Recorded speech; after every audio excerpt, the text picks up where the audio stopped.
Hello and welcome back to the Scale Modelling Cafe and this week's update. Quite a bit to get through this week, so I'll get straight on with things. Talk about what's going on the channel. So last week was part one of the Ammo by MiG 17 in 48 scale and the Atom paint test. In that part, if you haven't seen it already, I used the new Atom paints in the cockpit and build the model. So it's only a two-parter, this one. So that was part one. Here's some of the paints here. Now the paints I use in that project are the prototype paints. I've actually though got some of the actual production stuff. The paint itself is the same. It's just the packaging is a little bit different. So you'll see that the paint bottles I use in there are a bit shorter. These are the actual real ones here. Part two goes out tomorrow night as I film this. This is Saturday. So Sunday at 1800 UK time, that video drops. That's all about the painting, and they market the paint as being very close to lacquers. So I thought I'd do my usual painting technique and see if they do behave like lacquers. And I painted the model freehand and did all my usual post shading paint effects, and it worked really well. Got a really nice tight freehand spray pattern. Had to use a little bit more pressure than I do with the lacquers, but yeah, atomized really nicely, went down really nicely. The paint dries more like a lacquer than a traditional acrylic water-based paint. This is water-based, although I did use their acrylic thinner to paint it. To thin it. In that it appears to sort of cure and evaporate rather than dry on the top and then sort of dry from top down like a normal water-based acrylic. So it's really kind of cool stuff. It's quite robust, but it does take a lot longer to dry. So I normally use MRP lacquers if I can. If I can't, Guernsey or Tamiya. And what I found is with MRP, it flashes off straight away, and then literally within seconds you can touch it. Within minutes you can hold it, and with sort of 5 minutes it seems fully cured. Whereas the Atom stuff being an acrylic paint, it does take a lot longer. So I was leaving it overnight to properly go off, and it did feel, those of you who've used acrylic paints, almost cool to the touch. You know, you can handle it sort of 10 or 15 minutes later, but you know, it's a little bit like guns and Tamiya like that, in the fact that the heat from your hands can kind of reactivate it. So I did all this. I don't know what all this is going on. Sorry about that. I did end up leaving it overnight to fully cure. But yeah, interesting one.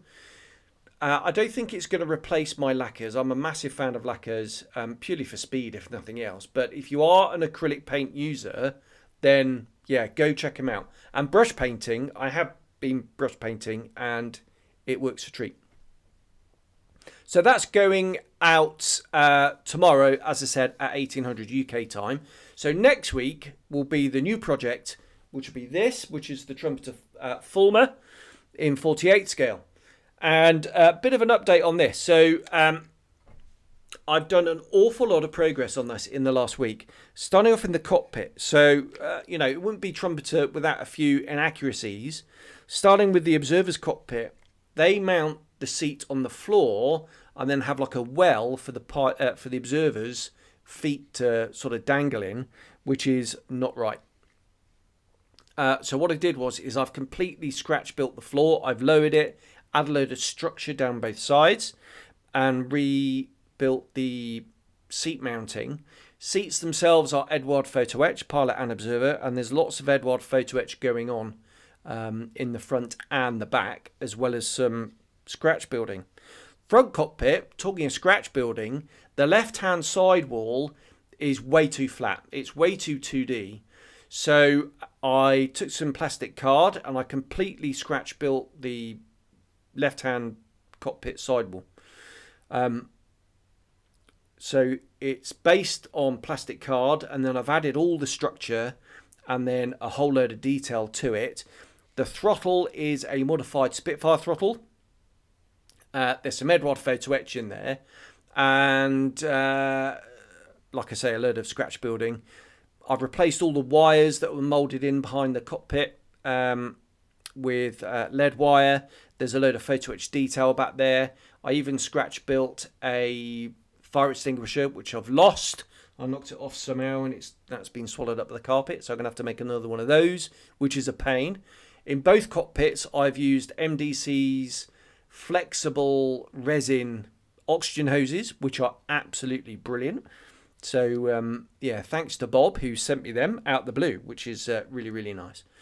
So, yeah, pop over to MDC and grab some of them. They're brilliant. What I have done is I have used Quinta. And the reason I've used the Quinta set is because a couple of people told me that they'd actually relocated to Kazakhstan. Someone on my Facebook page had actually said that they hadn't. They're still a Russian company, Russian-based company. It's just they sell through Kazakhstan to try and get around all the sanctions. I don't know whether that's true or not. It's just what one or two people have said.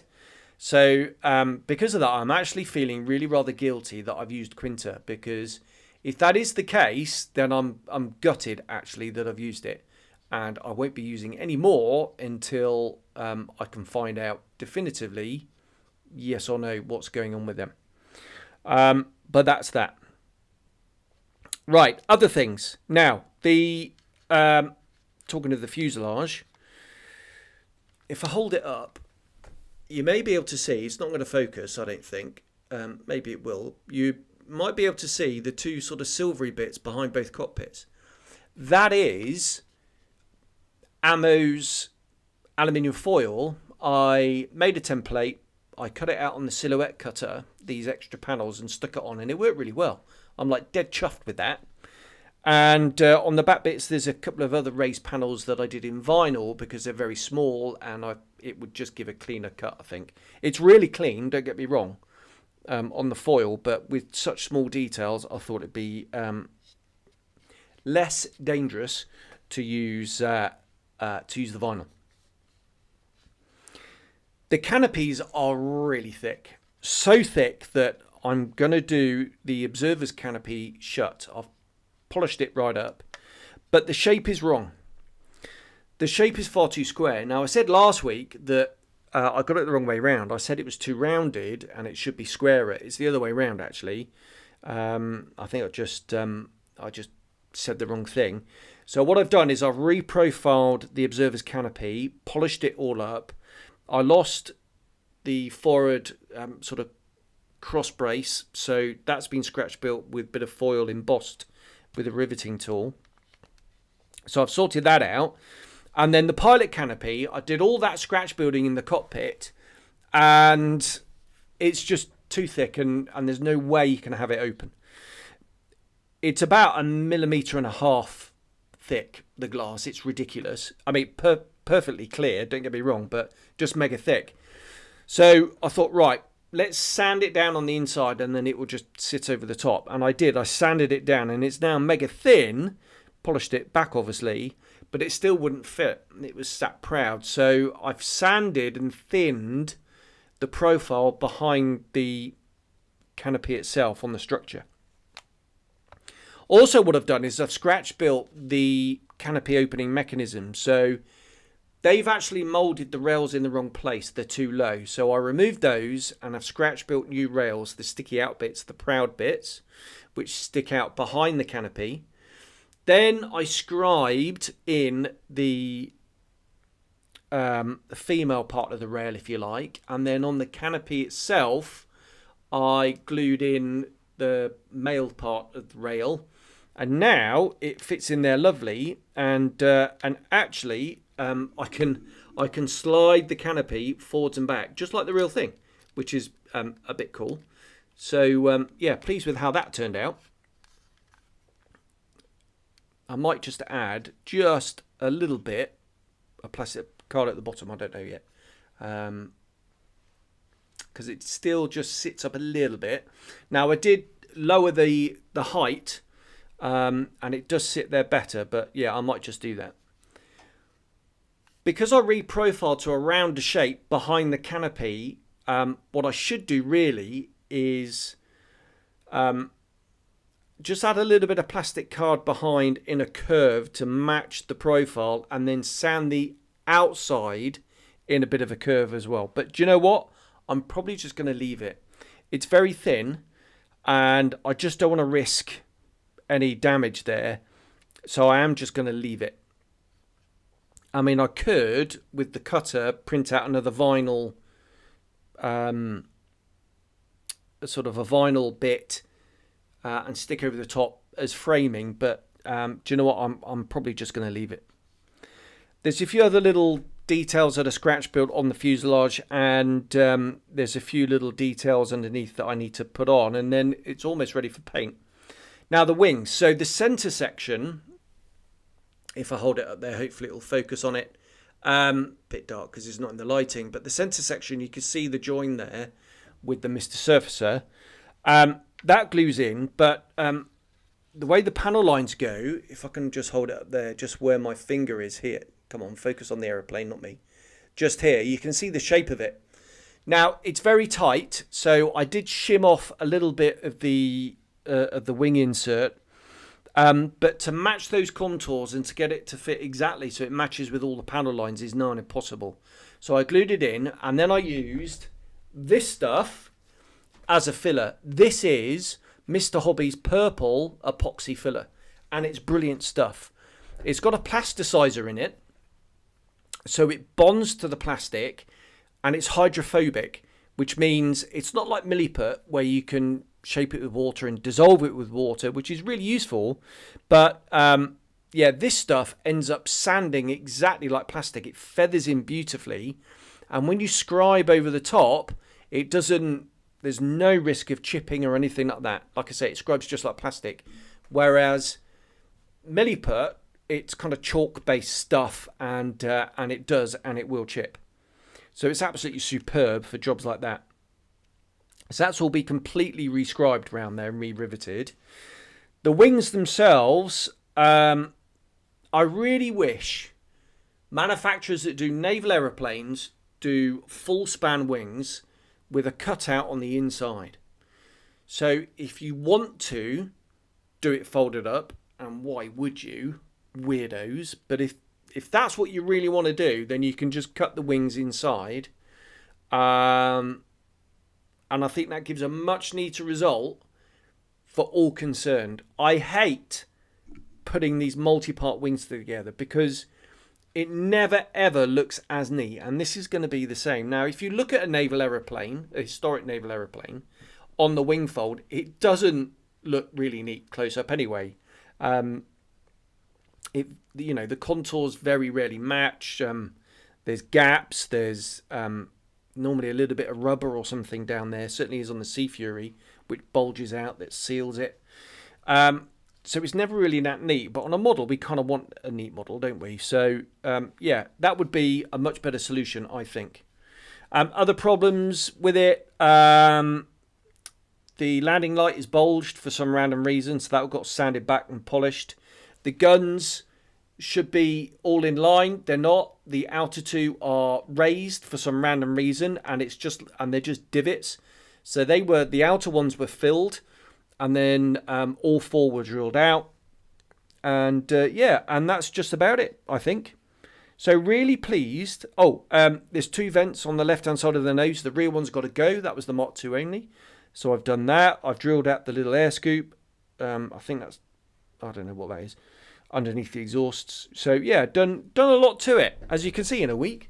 So that'll be finished off and ready for paint tomorrow. I'm going to do the prop. I need to do some scratch building in the wheel wells as well.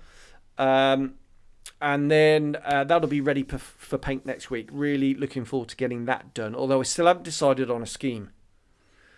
I've found one from 803 Squadron, which has got it's sky grey on the high demarcation line and a Blackport wing.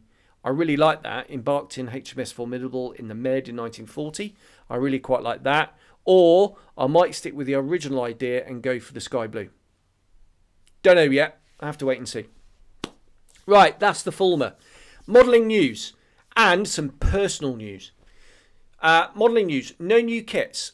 There's a few things that I do want to talk about, but before I do that, I want to speak about some personal news, and that is my two daughters have won the ballot for entering the London Marathon, and they're going to be running for a charity that's really close to their hearts and close to our hearts as a family, and that is WizKids. So their friend Freya, school friend Freya, was mad keen on football, and it looks like that she was going to have a career in football as a professional player. She was a goalkeeper. She was she was playing for the youth team for Bristol City, and looked like she was about to be picked up to play in Bristol City reserves when she got struck down with a really horrible disease that's left her wheelchair bound. So the girls have decided to raise money for a charity called WizKids, which helps children and families that are children that are wheelchair bound. And they buy them equipment and all the rest of it. Now, Freya's got some specific needs. She's in a electric wheelchair that has to tilt and things like that. She's very poorly indeed, which is a real shame. So it's a subject real close to their hearts. Now, they need to raise quite a few £1,000s each. And I was just looking at my stats the other day, and if every one of my subscribers, and I'm nearly at 5,000, I'm just a few to go. If every one of my subscribers donated 75p, they would reach their target. Normally, views-wise, for one of these news shows, I get 1,500. If everyone donated about £1.20, £2.20, then they'd reach their target. So it's a bit of a plea to everybody out there. If you've got any money at all, I know times are tough, but if you've got any money at all to help raise money for this fantastic charity, then please donate in the description below. So I'll put a link to the girls' fundraising page, and I'll put a link to the charity so you can have a look at their website and see what kind of work they do. And collectively, it would be fantastic if we could get them over the line. They are doing a lot of fundraising themselves, and I'm going to be doing some things as well on the channel and my Facebook page and social media to try and help out as well. Maybe selling off some of my built models, auctioning off some kits. Maybe even do a commission out there. If someone wants a model made, I'll make it on the channel, and then I'll send it to you, obviously for a fee, and that fee will go straight into the WizKids pot. So that's going to be the plan. So take a look at that. If you would, that would be brilliant. And if you could help us out and donate, even better.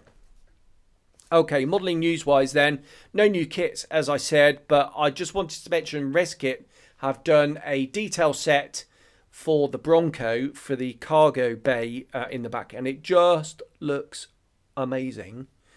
Every now and again, some aftermarket product comes out, and I might not even be interested in the subject, but I just want to use that product, and this is right up there, with one of them. It just looks utterly astonishing. At the moment, 48th and 32nd, but maybe they'll do 72nd as well. If they could do something like that for maybe the Airfix Chinook that's imminent, that would be amazing. If they could do something, pull that off that looks like that, would be brilliant. And the other thing I want to mention is Clearprop's F86A Sabre. They've released the Boxart pictures. And my goodness me, is that a beautiful painting. Again, if any Boxart sold a kit, then that would be it. Just beautiful. I'm not really a Sabre fan, but I could be severely tempted with that. And talking of Boxart, I really have to mention Roy Cross, who sadly passed away, aged 100. He actually passed away the day after his 100th birthday. But Roy Cross, for those who don't know, was the artist who did all the FX kits back in the day when we were little, and before I was born, as well as others. I think he might have done Matchbox as well, and various other companies' artwork. And really, for people of my generation, we kind of grew up with his box art. Although Roy Huxley was Matchbox, wasn't he? But maybe Roy Cross did some Matchbox as well, I don't know. But, everyone's got their favourite Roy Cross painting. I think mine is possibly, so many to choose from, but is possibly the Lancaster coming into land after a raid, all shot up, engine on fire. And that was the thing about Roy and his artwork. There was so much action in the paintings. A lot of fire, explosions, bombs going off, guns firing, missiles streaking, all that kind of stuff. It was really iconic paintings. And he'll be sadly missed. So heart goes out to the family.